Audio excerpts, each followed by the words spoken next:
Hi, I'm Snigdha and welcome to our series Story Behind the Tea. Today I have with me Dr. Deepthi, who's a practicing gynecologist, and I wanted to ask her all about spearmint tea. So, Deepthi, we launched spearmint tea back in 2016, and I launched it primarily because I love drinking different types of mint teas like peppermint, Indian mint, and spearmint was one of them. But over the years, I was exposed to the different health benefits of spearmint tea. And I'd like to hear from you, what is that one thing that spearmint tea is great for? So, Snigdha, you know about PCOS, right? It's Correct. this lifestyle disorder which has a lot of hormonal imbalances. Now, there's a group of women with PCOS who really struggle with high testosterone levels. So, testosterone is a male hormone which we all have, but when the levels of testosterone are abnormally high, then we start to get all of these really annoying symptoms like a lot of hair loss, male pattern balding, hair on the face, not just like the normal hair, but like the thick kind of beard kind of hair over the upper lip, the chin, and really bad acne on the back, acne on the face. That's really difficult to get rid of. And these symptoms can be pretty distressing. Now, all of the medication that we have right now, the allopathy that we have right now to treat hirsutism is either hormones or anti-androgenic medication, which do have a lot of side effects like liver toxicity, and some of them can even bring on things like depression.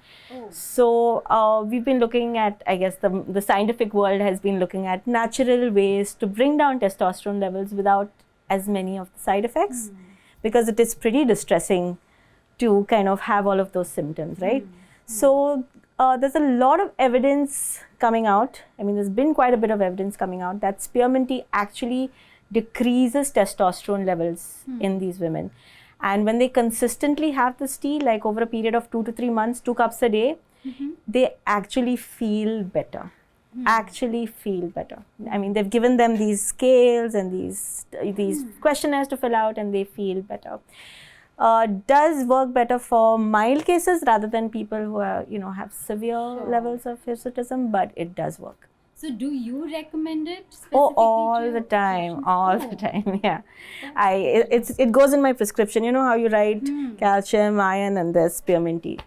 That's great. Yeah. And I think a lot of people also find this as a good like post meal tea, because mint, apart from all the benefits that it has for PCOS symptoms, also like helps with digestion, just being mint by itself. So Okay. is there a particular time of the day it should be consumed, or and 2 cups of tea any time of the day is good? I think as an early morning tea, it really helps, right? And also, like you said, bloating is something that people with PCOS struggle with.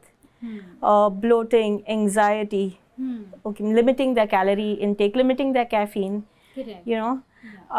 Because caffeine, anxiety. So I think Yes. spearmint tea doesn't have caffeine in Absolutely. it, right? Spearmint tea is completely caffeine free, so it can be consumed any time of the day and Once in the multiple- morning, once in the night Yes. is a good Yes, I time to agree. have it, I think. Yeah, and it's got a very low calorie count as well, right? So all types of teas, if you don't add any sugar sweetener Okay. to them, will typically be low calorie. So again, I think spearmint tea, because it's caffeine free, it can be consumed any time of the day. So I think Okay. that's beneficial.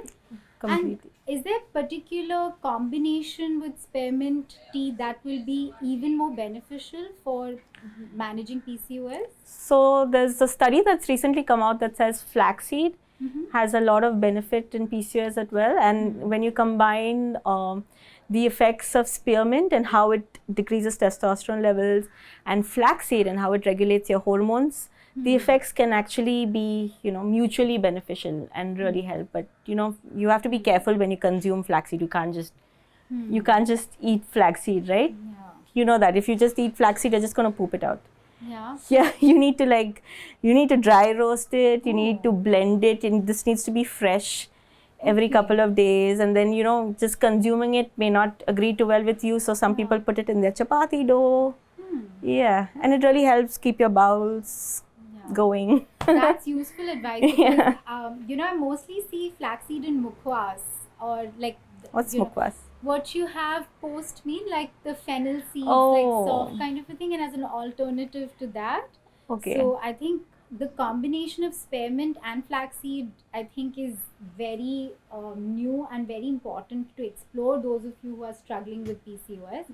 And my last question is, because PCOS is a lifestyle disorder, apart from say spearmint tea, which can help you manage PCOS, what are some of the best practices that you recommend?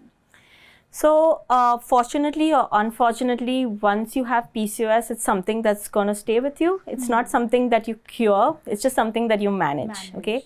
The good news is that it can be managed with a complete change in your lifestyle. The bad news is if you're not super consistent, the minute you fall off the wagon, it comes back. Okay. So, when I say super consistent, you need to exercise a minimum of 5 days per week, 45 minutes a day, enough that your heartbeat goes to 150, you know, that level of exercise. You need to change your diet completely. And I mean, I don't think you should restrict calories, just make healthier choices, right? Move to a plant-based diet, whole grains rather than refined grains. All of these seeds that can, you know, look up seed cycling. So these are all of the ways that you can try to manage PCOS without, I mean, before medication sometimes is needed, but you can do all of these things. Also, managing your stress, so important. And it's like a vicious cycle, you know, PCOS makes you stressed out, stress gives you flares of PCOS. PCOS makes you tired and lethargic and you don't feel like exercising. Not exercising worsens your PCOS. So it's a really vicious cycle that you kind of need to break out of, and you need to be super motivated. My last question is, because we get asked a lot about, does spearmint tea help with weight loss? Because people who are struggling with PCOS also may have a tendency to struggle with manage weight. So is there any proven research around spearmint and weight Not that I've read actually, but if you think about it, if you can use it to replace things that have like a high calorie count and are going to bring you anxiety and stress, maybe it kind of helps in a roundabout way, and it does help improve insulin resistance and things like that as well. Indirectly, it may be beneficial. It should be beneficial, yeah. That's great. Thank you so much for Thank sharing you. that with us today. Thank you.